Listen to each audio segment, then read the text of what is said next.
ಎಲ್ಲ ಆತ್ಮೀಯ ಬಂಧುಗಳೇ,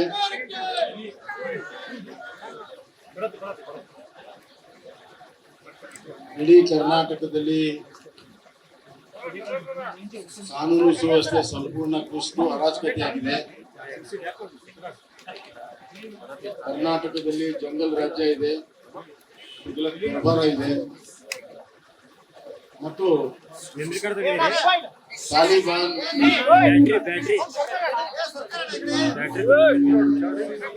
ಶಕ್ತಿಗಳು ತಲೆ ಎತ್ತುತ್ತಾ ಇದ್ದಾರೆ.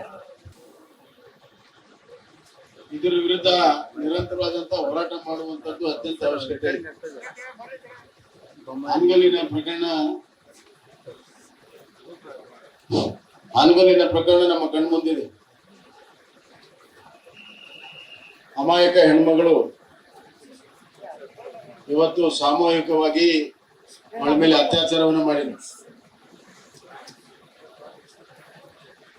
ಅತ್ಯಾಚಾರ ಮಾಡಿ 4 ದಿವಸಕ್ಕೆ ಇವರು ಕೇಸ್ ಆ ಹೆಣ್ಮಗಳು ನನ್ನ ಮೇಲೆ ಅತ್ಯಾಚಾರ ಆಗಿದೆ ಅಂದ್ರೆ ಪೊಲೀಸರು ಕೇಸ್ ಬುಕ್ ಮಾಡೋದಿಲ್ಲ, ಕೇವಲ ಹಲ್ಲೆಯ ಪ್ರಕರಣವನ್ನ ಮಾಡ್ತಾರೆ. ಅದು ವಿಡಿಯೋ ಗಿಡಿಯಲ್ಲ ಹೊರಗಡೆ ಬಂದಿದೆ ಅಂತ ಹಲ್ಲೆ ಪ್ರಕರಣ ಮಾಡ್ತಾ ಇದ್ದಾರೆ. ಅದು ಕೂಡ ಆಗ್ತಿರ್ಲಿಲ್ಲ. ಅಲ್ಲಿಯ ಸಬ್ ಇನ್ಸ್ಪೆಕ್ಟರು, ಅಲ್ಲಿಯ ಕಾನ್ಸ್ಟೇಬಲ್ಗಳು, ಅಲ್ಲಿಯ ಸಿಪಿಐ ಎಲ್ಲರೂ ಸೇರಿ ಮುಚ್ಚಾಕುವಂತಹ ಪ್ರಯತ್ನವನ್ನ ಮಾಡಿದ್ದಾರೆ. ಹಾನಗಲ್ಲಿನ ಪೊಲೀಸರು ಗ್ಯಾಂಗ್ ರೇಪ್ ಮಾಡಿರುವಂತ ಕ್ರೂರಿ ಅಮಾನವೀಯ ದುಷ್ಟರ ಜೊತೆಗೆ ಸೇರಿದ್ದಾರೆ. ದುಷ್ಟರ ಜೊತೆಗೆ ಇಲಾಖೆಯ ಅಧಿಕಾರಿಗಳು ಸೇರಿದ್ದಾರೆ, ಪೊಲೀಸರು ಸೇರಿದ್ದಾರೆ, ಹಾನಗಲ್ ಪೊಲೀಸರು ಸೇರಿದ್ದಾರೆ. ನಾಚಿಕೆ ಆಗ್ಬೇಕು ಇವ್ರಿಗೆ. ಯಾರು ರಕ್ಷಕರಿದ್ದಾರೆ ಅವರೇ ಭಕ್ಷಕರಾಗಿದ್ದಾರೆ. ಒಬ್ಬ ಅಮಾಯಕ ಹೆಣ್ಣುಮಗಳಿಗೆ ರೇಪ್ ಆಗಿದೆ ಅಂತಂದ್ರೆ ಅವ್ರಿಗೆ ರಕ್ಷಣೆ ಕೊಡೋದು ಬಿಟ್ಟು ಅವರಿಗೆ ಹೆದರಿಸಿ ಬೆದರಿಸಿ ಹಲ್ಲೆ ಪ್ರಕರಣವನ್ನ ದಾಖಲೆ ಮಾಡ್ತಾರೆ, ಮೆಡಿಕಲ್ ಎಕ್ಸಾಮಿನೇಷನ್ ಮಾಡ್ತಾರೆ, ಅದರಲ್ಲಿ ಏನಿಲ್ಲ ಅಂತ ಬರೀತಾರೆ. ಅಂದ್ರೆ ಎಷ್ಟು ಮಟ್ಟಿಗೆ ಇವರು ದಾಷ್ಟ್ಯ ನಡೆದಿದೆ ಈ ಜಿಲ್ಲೆಯಲ್ಲಿ. ಜಿಲ್ಲೆಯಲ್ಲಿ ಆಡಳಿತ ಅನ್ನೋದಿದೆಯಾ? ಕಾನೂನು ಸುವ್ಯವಸ್ಥೆ ಇದೆಯಾ? ಪೊಲೀಸ್ ಅಧಿಕಾರಿಗಳು ಆಡಳಿತ ಪಕ್ಷದ ಕೈಗೊಂಬೆಯಾಗಿದ್ದಾರೆ.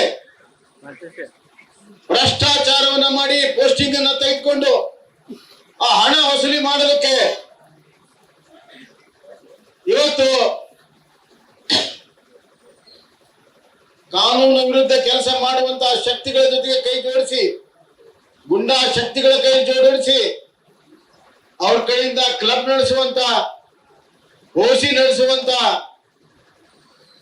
ಅಕ್ರಮಗಳನ್ನು ಮಾಡೋದಕ್ಕೆ ಪ್ರೋತ್ಸಾಹನ ಕೊಟ್ಟು ತಾವು ಕೊಟ್ಟ ಭ್ರಷ್ಟಾಚಾರದ ಹಣವನ್ನು ವಸೂಲಿ ಮಾಡೋದಕ್ಕೆ 24/7 ಇಲಾಖೆ ಕೆಲಸ ಮಾಡ್ತಾ ಇದೆ. ಈ ಜಿಲ್ಲೆಯಲ್ಲಿ ಪೊಲೀಸರ ಭಯ ಇಲ್ಲ, ಕಾನೂನಿನ ಭಯ ಇಲ್ಲ. ಹಗಲೇ ಇವತ್ತು ಎಲ್ಲ ಗುಂಡಾಗಳು, ಮರಿಗುಂಡಾಗಳು ಮೆರಿತಾ ಇದ್ದಾರೆ. ಹಾನಗಲ್ಲದ ಒಂದೇ ಪ್ರಕರಣ ಅಲ್ಲ, ಕಳೆದ 2 ತಿಂಗಳಲ್ಲಿ 6-7 ಪ್ರಕರಣಗಳು ಈ ಜಿಲ್ಲೆಯಲ್ಲಿ ನಡೆದಿದ್ದಾವೆ.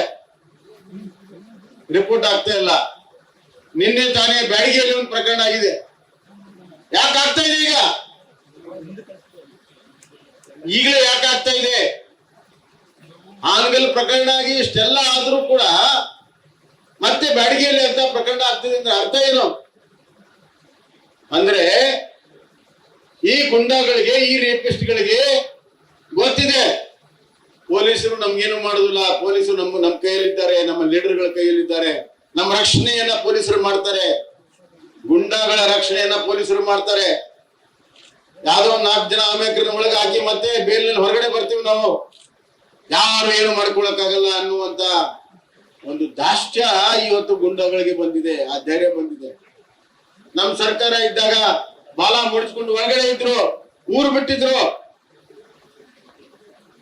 ಗೋವಾಗೆ, ಬೆಂಗಳೂರಿಗೆ ಎಲ್ಲ ಕಡೆ ಹೋಗಿದ್ರು. ಈಗ ಅವರೆಲ್ಲರೂ ಒಂದು ಕ್ಲಬ್ ನಡೆಸ್ತಾ ಇದ್ದಾರೆ. ಪ್ರತಿಯೊಂದು ಊರಲ್ಲಿ, ಪ್ರತಿಯೊಂದು ತಾಲೂಕಿನ ಕೇಂದ್ರ ಸುತ್ತಮುತ್ತಲು ಇವತ್ತು ಕ್ಲಬ್ ನಡೀತಾ ಇದೆ. ಕಣ್ಣಿಗೆ ಕಂಡ್ರು ಕೂಡ ಪೊಲೀಸ್ ಇಲಾಖೆ ಏನ್ ಮಾಡ್ತಾ ಇಲ್ಲ. ಯಾಕಂದ್ರೆ ಅದರ ಆದಾಯದಲ್ಲಿ ಪಾಲು ಇವತ್ತು ಇಲಾಖೆ ತೋರ್ತಾ ಇದೆ. ಆ ಹೆಣ್ಮಗಳಿಗೆ ರೇಪ್ ಆದ್ರೂ ಕೂಡ ಕೇಸ್ ಹಾಕ್ಲಿಲ್ಲ. ಆಮೇಲೆ ಮನೆಗೆ ಹೋದ್ಮೇಲೆ ಅವಳೆಲ್ಲ ಕಥೆಯನ್ನು ಹೇಳಿದ್ಮೇಲೆ ಅವಳ ಗಂಡ ವಿಡಿಯೋ ಬಿಟ್ಟ. ನಾನು ಅವತ್ತು ಫೋನ್ ಮಾಡಿದ್ದೆ ಎಸ್ ಪಿಗೆ. ನಾನು ಹೇಳಿದೆ ರೇಪ್ ಆಗಿದ್ದೀರಿ, ನೀವು ಇದು ಏನ್ ಕೇಸ್ ಹಾಕಿದ್ದೀರಿ ಅಂತ. ಇಲ್ಲ ಸರ್, ಸ್ಟೇಟ್ಮೆಂಟ್ ತಗೊಂಡಿದ್ದೀವಿ, ರೇಪ್ ಆಗಿಲ್ಲ. ಪೊಲೀಸರು ಮುಚ್ಚಿ ಹಾಕ್ತಾ ಇದ್ದಾರೆ ಅಂತ ಅವತ್ತಿನ ವಾರ್ನಿಂಗ್ ಕೊಟ್ಟಿದ್ದೆ ಎಸ್ ಪಿಗೆ. ಮೆಡಿಕಲ್ ಎಕ್ಸಾಮಿನೇಷನ್ ಮಾಡಿದೀವಿ ಅಂದ್ರು. ಯಾವಾಗ ಹೆಣ್ಮಗಳು ಸ್ಟೇಟ್ಮೆಂಟ್ ಬಂತು, ಮ್ಯಾಜಿಸ್ಟ್ರೇಟ್ ಮುಂದೆ ಹೇಳಿಕೆ ಕೊಟ್ಲು, 164 ಹೇಳಿಕೆ, ಆವಾಗ case book ಮಾಡಲೇಬೇಕಾಯ್ತು.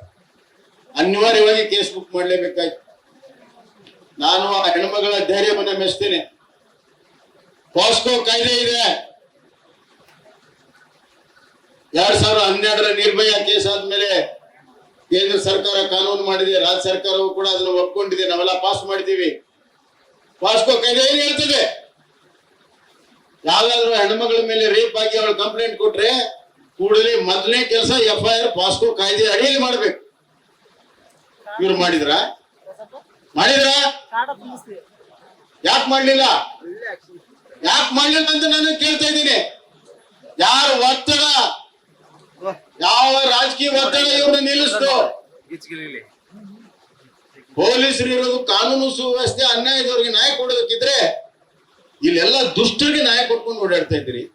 Police station settlement ಸೆಂಟರ್ಗಳಾಗಿದ್ದ.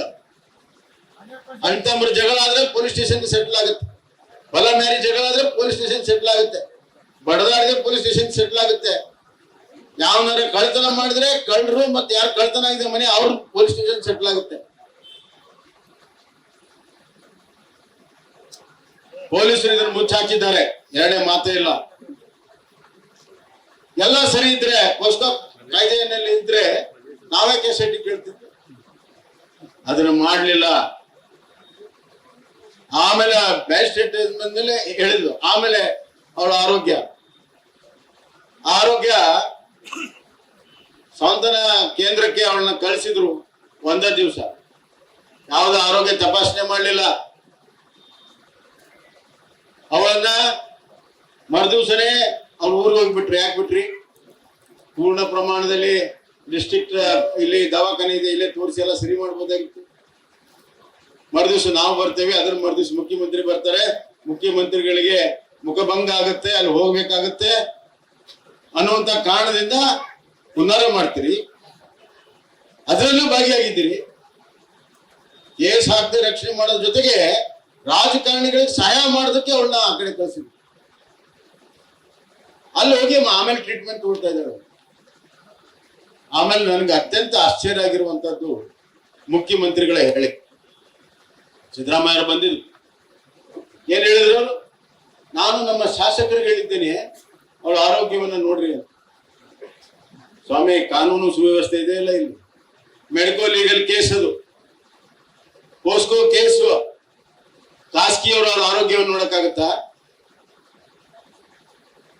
ಸರ್ಕಾರವೇ ಪೊಲೀಸರ ನಿಗ್ರಹಣಿಯಲ್ಲಿ ಮೆಡಿಕಲ್ ಟ್ರೀಟ್ಮೆಂಟ್ ಕೊಡಿಸ್ಬೇಕು. ಮೆಡಿಕೋ ಲೀಗಲ್ ಕೇಸನ್ನ ನೀವು ಖಾಸಗಿಯವರಿಗೆ, ಅದು ಶಾಸಕರಿಗೆ, ಒಬ್ಬ ರಾಜಕಾರಣಿಗೆ ನೋಡ್ಕೊಂಡ್ರೆ ಏನರ್ಥ? ಅವ್ರ ಮೇಲೆ ಪ್ರಭಾವ ಬೀರಿ ಅವ್ರ ಮೇಲೆ ಹತೋಟಿ ಇಟ್ಕೊಳ್ಳೋ ಪ್ರಯತ್ನ ಯಾರ ಅಧಿಕಾರ ಕೊಟ್ಟಿದ್ದೀನ? ಮುಖ್ಯಮಂತ್ರಿಯಾಗಿ ಈ ಮಾತನ್ನು ಹೇಳಿದ್ರೆ ಯಾವ ಸಂದೇಶ ಅಧಿಕಾರಿಗಳಿಗೆ ಹೋಗುತ್ತೆ? ನೀವು ಇಂತಹ ದೊಡ್ಡ ಆರೋಗ್ಯ ಇಲಾಖೆ ಇಟ್ಕೊಂಡು ಅವರಿಗೆ ನಾವು ಸರಿಯಾಗಿ ಟ್ರೀಟ್ಮೆಂಟ್ ಕೊಡ್ತೀವಿ ಅನ್ನುವಂತ ಒಂದು ಸ್ಟೇಟ್ಮೆಂಟ್ ಕೊಡೋದು ಬಿಟ್ಟು ಶಾಸಕರಿಗೆ ಹೇಳಿದ್ದೇನೆ ಟ್ರೀಟ್ಮೆಂಟ್ ಕೊಡ್ಸೋದಕ್ಕೆ. ಅರೇ ಸ್ವಾಮಿ, ಸಮಸ್ಯೆ ಇರೋದೇ ಅಲ್ಲಿ. ಮುಚ್ಚಾಕುವಂತದ್ದೇ ನಡೆದಿದ್ದೇ ಶಾಸಕರ ಲೆವೆಲ್ ಅಲ್ಲಿ. ಅದೇನೋ ಹೇಳ್ತಾರಲ್ಲ, ಕುರಿ ಕಾಯಕ್ಕೆ ತೋಳನ್ನು ನೇಮಿಸಿದ್ರು ಅಂತ. ಆ ಕೆಲಸವನ್ನ ಮುಖ್ಯಮಂತ್ರಿಗಳು ಮಾಡ್ತಾರೆ.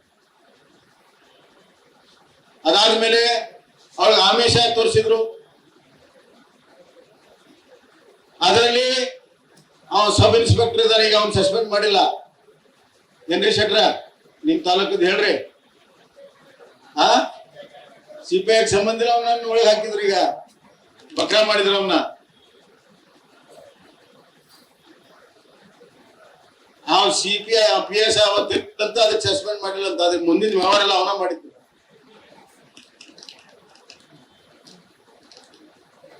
ಇಂಪ್ಲಿಮೆಂಟ್ ಮಾಡೋಣ ಅವನ್ ಬಿಟ್ರ ಅದನ್ನ ತನಿಖೆ ಆಗ್ಬೇಕಲ್ಲ. ಆಮಿಷ ತೋರಿಸಿದ್ರು ಇಲ್ಲೋ, ಯಾರು ಹೇಳಿದ್ರು, ಎಷ್ಟು ಹೇಳಿದ್ರಿ, ಅದೇನು ತನಿಖೆ ಭಾಗ ಇಲ್ಲ. ಅದು ಇಲ್ಲೇ ಅದಾರ, ಅವ್ರು ಕೇಳ್ರಿ. ಏನಪ್ಪಾ ತನಿಖೆ ಮಾಡ್ರಿ, ಏನಾರ ಹೊರಗೆ ಬಂದ ಅದು ಆಮಿಷದ್ದು ಪೊಲೀಸ್ ಆಫೀಸರ ಅಲ್ಲಲ್ಲ. ನೀನ್ ನಿಂದದಾರ, ಅವ್ರ ಕೇಳಾಕತ್ತೀನಿ ತಡಿ. ಪಾಟೀಲ್ ಅದಾರ, ಎಲ್ಲಾರ ಅದಾರ. ಏನಪ್ಪಾ ಏನೋ ತನಿಖೆ ಮಾಡಿದ್ರ, ಅದನ್ನ ತನಿಖೆ ಮಾಡಕ್ ಆದೇಶ ಮಾಡಿದಾರ ಅಂತದೆಲ್ಲ ತನಿಖೆ ಮಾಡೋ ಆದೇಶ ಅಂತ ಬರೋದಿಲ್ಲ. ಅವೆಲ್ಲ ಮುಚ್ಚಾಕಕ್ಕೆ ಆದೇಶ ಬರ್ತದೆ. ಆಮೇಲೆ ಅರೆಸ್ಟ್ ಮಾಡಿದ್ರು. ಆ ಹೆಣ್ಮಗಳು ಹೇಳ್ತಾಳೆ, ಪ್ರೆಸ್ಸಿಗೆ ಹೇಳ್ತಾಳೆ ಕ್ಲೀನ್ ಆಗಿ, ಇವ್ರು ಇಬ್ರು ಅಮಾಯಕರು ಇದಾರೆ, ಅವಳು ನಾನು ನೋಡೇ ಇಲ್ಲ, ಅವ್ರು ತೊಗೊಂಬಂದ್ ಒಳಗೆ ಹಾಕ್ಯಾರ. ಏನ್ ನಡೆಸಿದ್ರಿ ನೀವಲ್ಲ? ಏನ್ ನಡೆಸಿದ್ರಿ?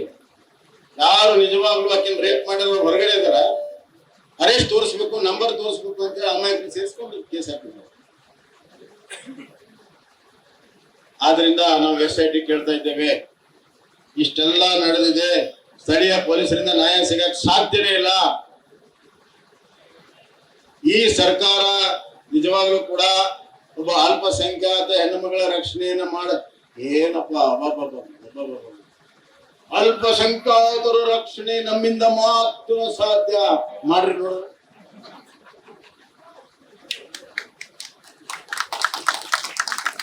ದಲಿತರ ರಕ್ಷಣೆ ನಮ್ಮಿಂದ ಮಾತ್ರ ಸಾಧ್ಯ. ಅಲ್ಲಪ್ಪ, ಅಸೆಂಬ್ಲಿ ನಡೀತಾ ಇದೆ ಬೆಳಗಾಂನಲ್ಲಿ. ಆ ಸುವರ್ಣಸೌಧದಿಂದ 15 ಕಿಲೋಮೀಟರ್ ದೂರದಲ್ಲಿ ಓಪನ್ ಆಗಿ ಒಬ್ಬ ದಲಿತ ಮಹಿಳೆಯನ್ನ ನಗ್ನ ಮಾಡಿ ಥಳಿಸ್ತಾರೆ, ಕಂಬಕ್ಕೆ ಕಟ್ತಾರೆ. ನಿಮ್ದು ಯಾವ ಭಯ ಇದೆ, ಭೀತಿ ಇದೆ? ಇಡೀ ಸರ್ಕಾರ ಇದೆ ಅಲ್ಲಿ. ಆ ಸಂದರ್ಭ ಘಟನೆ ನಡೀತಿದೆ. ನಮ್ ಗೃಹ ಸಚಿವರು ಬಹಳ ಪಾಪ, ಅವರು ಡಾಕ್ಟರ್ ಪರಮೇಶ್ವರ್ ಅಂದ್ರೆ ಅವರು MBBS ಡಾಕ್ಟರ್ ಅಲ್ಲ. ಡಾಕ್ಟರ್ ಅಂದ್ರೆ ಎಲ್ಲಾ ಸರಿ ಮಾಡೋಂತ ಡಾಕ್ಟರ್. ಇಂತಹ ಪ್ರಕರಣ ಬಂದ್ರೆ ಸ್ಮೂತ್ ಆಗಿ ಮಾತಾಡಿ ಅದನ್ನೆಲ್ಲವನ್ನು ಕೂಡ ನಾವು ನಿರ್ದೇಶನ ಕೊಟ್ಟಿದ್ದೇವೆ, ಸ್ಟ್ಯಾಂಡರ್ಡ್ ಇನ್ಸ್ಟ್ರಕ್ಷನ್ ಕೊಟ್ಟಿದ್ದೀವಿ. ಏನು ಸ್ಟ್ಯಾಂಡರ್ಡ್ ಇನ್ಸ್ಟ್ರಕ್ಷನ್? ಅಪರಾಧಿಗಳನ್ನ ಬಿಡುವಂತದ್ದು, ಅಮಾಯಕರನ್ನ ಒಳಗೆ ಹಾಕುವುದು ನಿಮ್ ಸ್ಟ್ಯಾಂಡರ್ಡ್ ಇನ್ಸ್ಟ್ರಕ್ಷನ್. ಜಾತಿ ಸಮುದಾಯಗಳನ್ನ ನೋಡಿ ಕೇಸ್ ಹಾಕೋದು ನಿಮ್ಮ ಇನ್ಸ್ಟ್ರಕ್ಷನ್. ಕಾನೂನು ಸುವ್ಯವಸ್ಥೆ ಸಂಪೂರ್ಣ ಕೆಟ್ಟೋಗಿದೆ. ಕೋಲಾರಲ್ಲಾಗಿದೆ, ಮಂಡ್ಯದಲ್ಲಾಗಿದೆ, ಬೆಳಗಾಂನಲ್ಲಾಗಿದೆ, ಹಾವೇರಿಯಲ್ಲಿ 6 ಪ್ರಕರಣಗಳಾಗಿದ್ದಾವೆ.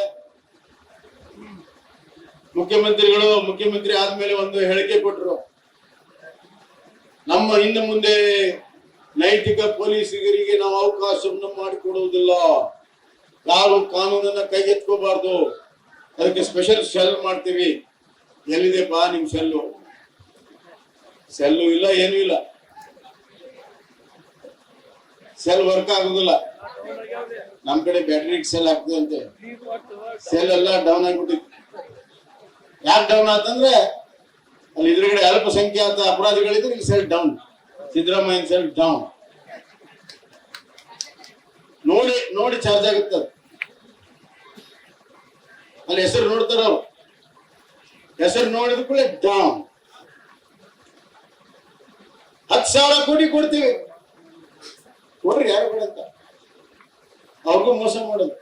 ಇಲ್ಲಿ ಅಲ್ಪಸಂಖ್ಯಾತ ಹೆಣ್ಮಗಳ ರಕ್ಷಣೆ ಮಾಡಕ್ಕಾಗಿಲ್ಲ. ನೀವೇನ್ರಿ ಒಬ್ಬ ಹೆಣ್ಮಗಳ ರಕ್ಷಣೆ ಮಾಡಕ್ಕಾಗಿಲ್ಲ? ಏನ್ ಅಲ್ಪಸಂಖ್ಯಾತರು ಇಡೀ ರಾಜ್ಯದ ರಕ್ಷಣೆ ಮಾಡ್ತೀರಿ?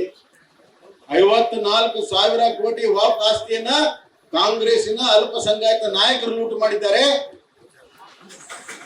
ನಿಮಗೆ ಅಲ್ಪಸಂಖ್ಯಾತರ ಬಗ್ಗೆ ಕಳಕಳಿ ಇದ್ರೆ ಅವ್ರನ್ನೆಲ್ಲ ಒಳಗ ಸಾಧ್ಯ ಇಲ್ಲ. ದಲಿತರ ಬಗ್ಗೆ ಮಾತಾಡ್ತೀರಿ, ಅವ್ರ ರಕ್ಷಣೆ ಇಲ್ಲ. ಹಿಂದುಳಿದರ ಬಗ್ಗೆ ಮಾತಾಡ್ತೀರಿ, ರಕ್ಷಣೆ ಇಲ್ಲ. ಅಲ್ಪಸಂಖ್ಯಾತರ ಬಗ್ಗೆ ಮಾತಾಡ್ತೀರಿ, ರಕ್ಷಣೆ ಇಲ್ಲ. ಕಾನೂನು ಸುವ್ಯವಸ್ಥೆ ಸಂಪೂರ್ಣ ಕುಸಿದೋಗಿದೆ ರಾಜ್ಯದಲ್ಲಿ. ನಿಮ್ಮ ದುರಾಡಳಿತದಿಂದ ಇವತ್ತು ತಾಲಿಬಾನ್ ಶಕ್ತಿಗಳು ತಲೆ ಎತ್ತಿದ್ದಾವೆ. ಗುಂಡಾ ರಾಜ್ಯ ಇವತ್ತು ನಡೀತಾ ಇದೆ. ಜನಸಾಮಾನ್ಯರಿಗೆ ಜಂಗಲ್ ರಾಜ್ಯ ಅನುಭವ ಆಗ್ತಾ ಇದೆ. ಆದ್ರಿಂದ ಅದನ್ನ ವಿರೋಧಿಸಿ ಪ್ರತಿಭಟನೆಯನ್ನು ನಾವು ಮಾಡ್ತಾ ಇದ್ದೇವೆ. SIT ಬೇಡಿಕೆ ನಮ್ದು ನಿರಂತರವಾಗಿರ್ತದೆ. ನನಗೆ ಗೊತ್ತಿದೆ ಯಾಕೆ SIT ಮಾಡೋದಿಲ್ಲ ಅಂತ ನನಗೆ ಗೊತ್ತಿದೆ. ಕೇಳ್ತಾರೆ ಅವರು, ಇದೇ ಪೊಲೀಸರಲ್ಲ, ಈ ಪೊಲೀಸರ ನಾವು ನಂಬೋದಿಲ್ಲ. ಹಿರಿಯ ಹೊರಗಡೆ ಇರೋ ಹಿರಿಯ ಪೊಲೀಸ್ ಆಫೀಸರ್ ಕರ್ಕೊಂಡು ಎಂಕ್ವೈರಿ ಮಾಡಿದ್ರೆ ಇಲ್ಲಿಯ ಪೊಲೀಸ್ ಆಫೀಸರ್ ಬಣ್ಣ ಬಯಲ. ಎಲ್ಲರನ್ನೂ ಅರೆಸ್ಟ್ ಮಾಡಿದ್ದೀವಿ. ಅರೆಸ್ಟ್ ಮಾಡುವಂತದ್ದು ಇನ್ಕ್ವೈರಿಯ ಮೊದಲನೇ ಭಾಗ. ಮುಂದೆ ಕೇಸ್ ಮಾಡ್ಬೇಕು, ಚಾರ್ಜ್ ಶೀಟ್ ಮಾಡ್ಬೇಕಲ್ಲ. ಬಟ್ ಈಗ ಇವ್ರು ಅರೆಸ್ಟ್ ಮಾಡಿದ್ರಲ್ಲ, ಇನ್ನೊಂದು 15 ದಿವಸಕ್ಕೆ ಅಷ್ಟು ಬೇಲಪ್ಪ. ಪೋಸ್ಕೋ ಸೆಕ್ಷನ್ ಇದೆ ಅಂತ ಒಂದ್ ಸ್ವಲ್ಪ ಉಳಿತಾರ ಅಷ್ಟೇ ಒಳಗ. ಇಲ್ಲದ್ರೆ ಅವರು ಈಗಾಗಲೇ ಹೊರಗೆ ಬರ್ತಿದ್ರು ಅವರೆಲ್ಲ. ನಾನು ಮಾಧ್ಯಮದ ಸ್ನೇಹಿತರಿಗೆ ಬೆನ್ನತ್ತಿಯನ್ನು ಸಲ್ಲಿಸ್ತೇನೆ. ಅದನ್ನ ಬೆನ್ನತ್ತಿ ಏನ್ ನಡೆದಿದೆ ಅನ್ನೋದನ್ನ ಸತ್ಯಾಂಶವನ್ನ ನಮ್ಗೆಲ್ಲ ಗೊತ್ತಾಗಿ ಮಾಡಿದ್ರು, ಸಾರ್ವಜನಿಕ ಗೊತ್ತಾಗಿ ಮಾಡಿದ್ರು. ಈಗ ಈ ಹೋರಾಟವನ್ನ ನಾವು ಪ್ರತಿಯೊಂದು ತಾಲೂಕಿಗೆ, ಯಾಕಂದ್ರೆ ಎಲ್ಲಾ ತಾಲೂಕಲ್ಲಿ ಪ್ರಕರಣ ನಡೆದವು, ಪ್ರತಿಯೊಂದು ತಾಲೂಕಿಗೆ ತೆಗೆದುಕೊಂಡು ಹೋಗ್ತೇವೆ, ಜನರ ಬಳಿ ತೆಗೆದುಕೊಂಡು ಹೋಗ್ತೇವೆ ಮತ್ತು ಕಾನೂನಾತ್ಮಕವಾದಂತಹ ಹೋರಾಟವನ್ನು ಕೂಡ ನಾವು ಮಾಡ್ತೇವೆ ಅನ್ನುವಂತ ಮಾತನ್ನ ಹೇಳಕ್ಕೆ ಇಷ್ಟಪಡ್ತೇನೆ. ಪೊಲೀಸರಿಗೆ, ಗೃಹ ಸಚಿವರಿಗೆ, ಮುಖ್ಯಮಂತ್ರಿಗೆ ಹೇಳಕ್ಕೆ ಇಷ್ಟಪಡ್ತೇನೆ, ಎಚ್ಚರಿಕೆ ಕೊಡಕ್ಕೆ ಇಷ್ಟಪಡ್ತೇನೆ. ಇದನ್ನ ಸುಮ್ಮನೆ ಬಿಡುದಿಲ್ಲ, ತಾರ್ಕಿಕ ಹಂತ ತೆಗೆದುಕೊಂಡು ಹೋಗ್ತೇವೆ. ನಿಮ್ಮ ದುರಾಡಳಿತದ ಮುಚ್ಚಾಕುವಂತ ಯತ್ನವನ್ನ ಬಯಲಿಗೆ ಎಳೆದೇ ಹೇಳ್ತೀವಿ ಅನ್ನುವಂತ ಎಚ್ಚರಿಕೆಯನ್ನ ಕೊಟ್ಟು, ನಿಮಗೆ ನಿಜವಾಗ್ಲೂ ಪ್ರಾಮಾಣಿಕತೆ ಇದ್ರೆ SIT ರಚನೆ ಮಾಡಿ. ಅಲ್ಲಿ ಬೆಳಗಾವಿನಲ್ಲಿ ಆದ ತಕ್ಷಣ CID ಮಾಡಿದ್ರು, ಮತ್ತೆ ಅಲ್ಲಿ ಎಲ್ಲ ಅರೆಸ್ಟ್ ಆಗಿದ್ರು. ಯಾಕೆ CID ಮಾಡಿದ್ರು, ಇಲ್ಲಿ ಯಾಕೆ ಮಾಡುದಿಲ್ಲ? ಅಂದ್ರೆ ನಮ್ಮ ಹಾವೇರಿಯ ಹೆಣ್ಮಕ್ಳು ಬಹಳ ಅಭಿವೃದ್ಧಿ ಕಂಡರು. ಅವ್ರಿಗೆ ಮಾನ್ಯ ಮರ್ಯಾದಕ್ಕಿಲ್ವಾ? ಅವ್ರ ಘನತೆ ಗೌರವಕ್ಕಿಲ್ವಾ? ಆದ್ರಿಂದ ಕೂಡಲೇ SIT ಆಗಬೇಕು ಅನ್ನುವಂತ ಆಗ್ರಹ ಮಾಡಿ ಈ ಪ್ರತಿಭಟನೆಗೆ ಇವತ್ತು ನಮ್ಮ ವಿರೋಧ ಪಕ್ಷದ ನಾಯಕರಾದಂತ ಅಶೋಕ್ ಅವರು ಬಂದಿದ್ದಾರೆ. ಅಶೋಕ್ ಅವರು ವಿರೋಧ ಪಕ್ಷದ ನಾಯಕರಾದ ಮೇಲೆ ನಮ್ಮ ಇಂಥ ಅನ್ಯಾಯ ಆದಲ್ಲೆಲ್ಲ ದೊಡ್ಡ ಧ್ವನಿ ಬಂದಿದೆ. ಅವರು ಎಲ್ಲಿ ಅನ್ಯಾಯ ಆಗಿದೆ ಕೂಡಲೇ ಧಾವಿಸಿ ಹೋಗ್ತಾರೆ. ಒಬ್ಬ ಕ್ರಿಯಾಶೀಲ ವಿರೋಧ ಪಕ್ಷದ ನಾಯಕರಿದ್ದಾರೆ. ಮೊನ್ನೆ ಹುಬ್ಬಳ್ಳಿಯಲ್ಲಿ ಕರಸೇವಕನ ಬಂಧನ ಆಯ್ತು. ಅಲ್ಲಿಯೂ ಕೂಡ ಕೂಡಲೇ ಹೋಗಿ ಧಾವಿಸಿ ಪೊಲೀಸ್ ಸ್ಟೇಷನ್ ಎದುರುಗಡೆ ಇದು ಮಾಡಿ ನೋಡ್ರಿ, ಅಲ್ಲಿ ಕೇಸ್ ಇಲ್ಲದೆ ಕರಸೇವಕರನ್ನ ಒಳಗೆ ಹಾಕ್ತವ್ರು ಇನ್ಕ್ವೈರಿ ಮಾಡಿ ಪೊಲೀಸರಿಗೆ ಶಿಕ್ಷೆ ಕೊಡಲ್ಪಟ್ಟು ಯಾರು ಅನ್ಯಾಯದ ಹೋರಾಟ ಮಾಡಿದ್ರು ಅವ್ರ ಮೇಲೆ 40 ಮಂದಿ ಮೇಲೆ ಕೇಸ್ ಹಾಕಿದ್ರು. ಇಂಥ ಕೇಸ್ಗೆಲ್ಲ ನಾವೆಲ್ಲ ಜಗ್ಗುದಿಲ್ಲ ಬಗ್ಗುದಿಲ್ಲ, ಇಂಥವೆಲ್ಲ ನಾವು ನೋಡಿದ್ದೇವೆ.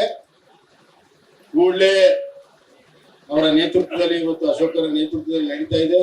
ತಾಲೂಕಿನ ಜಿಲ್ಲೆ ಎಲ್ಲ ಮುಖಂಡರು ಇದ್ದಾರೆ, ಪ್ರಿನ್ಸಿಪಾಲ್ರು, ಸೋಪುಂಡ್ರು, ಶೆಟ್ರು, ನಮ್ಮ ಗವ್ಯಪ್ಪರು ಎಲ್ಲರೂ ಇದ್ದಾರೆ, ತಿರುಪಣ್ಣ ಎಲ್ಲರೂ ಇದ್ದಾರೆ. ಎಲ್ಲ ಪ್ರಮುಖರಿದ್ದೇವೆ. ಈ ಹೋರಾಟ ಉಗ್ರವಾಗಿ ಆಗ್ತದೆ. ಆದ್ರಿಂದ ಕೂಡಲೇ ಆ ಹೆಣ್ಮಗಳಿಗೆ ನ್ಯಾಯ ಸಿಗಬೇಕು, ಅವಳಿಗೆ ಸಂಪೂರ್ಣವಾದಂತ ಕಾಂಪನ್ಸೇಷನ್ ಕೊಡಬೇಕು, ಆ ಮಂದಿರಕ್ಕೆ ರಕ್ಷಣೆ ಕೊಡಬೇಕು ಮತ್ತು ಯಾರು ತಪ್ಪಿಸ್ತಿದ್ದಾರೆ ಅವ್ರಿಗೆ ಜೀವಾವಧಿ ಶಿಕ್ಷೆ ಕೊಡಬೇಕು. ಚಿಕ್ಕಮಂಗ್ಳೂರಲ್ಲಿ ಹಿಂಗೆ ಆದಾಗ ನಾವು ಪ್ರಾಸಿಕ್ಯೂಷನ್ ಬೆನ್ನತ್ತಿ ಅವ್ರಿಗೆ ಮರಣ ದಂಡನೆಯನ್ನ ಕೊಡಿಸಿದ್ದೇವೆ. ರೇಪ್ ಮಾಡಿದ್ರೆ ಮರಣ ದಂಡನೆಯನ್ನ ಕೊಡಿಸಿದ್ದೇವೆ ನಮ್ಮ ಸರ್ಕಾರಕ್ಕೆ. ಅಂತ ಕೆಲಸ ಈ ಸರ್ಕಾರ ಮಾಡಬೇಕು ಅನ್ನೋಂತ ಆಗ್ರಹವನ್ನ ಮಾಡಿ ಈ ಹೋರಾಟಕ್ಕೆ ಒಂದ್ ದಿವಸ ಬಂದು ಮತ್ತೆ ಹೋಗೋದಲ್ಲ, ನಿರಂತರವಾಗಿ ನಮ್ಮೆಲ್ಲರ ಸಹಕಾರವನ್ನ ಕೋರಿ ನೀವು ಕೊಡ್ತೀರಿ ಅನ್ನೋಂತ ವಿಶ್ವಾಸ ನನಗಿದೆ. ಬಿಡಪ್ಪ, ಆಮೇಲೆ ಬಹಳ ಜನ ಬುದ್ಧಿವಂತರಾಗಿರಿ ನಂಗೆ ಗೊತ್ತಿಲ್ಲ. ಆದ್ರಿಂದ ಕೂಡಲೇ ನ್ಯಾಯ ಕೊಡಬೇಕು, ಅಮಾಯಕರಿಗೆ ನ್ಯಾಯ ಕೊಡಬೇಕು ಮತ್ತು ಯಾರು ಅಪರಾಧಿಗಳಿದ್ದಾರೆ ಉಗ್ರ ಶಿಕ್ಷೆ ಕೊಡಿಸಬೇಕು ಅಂತ ಹೇಳಿ SIT ಒತ್ತಾಯ ಮಾಡಿ ಈ ಹೋರಾಟಕ್ಕೆ ನಾವು ಚಾಲನೆಯನ್ನು ಕೊಡ್ತಾ ಇದ್ದೇವೆ. ನ್ಯೂಸ್ ಫಸ್ಟ್, ನಿರ್ಭೀತಿಯಿಂದ ನಿಮ್ಮ ಪರವಾಗಿ.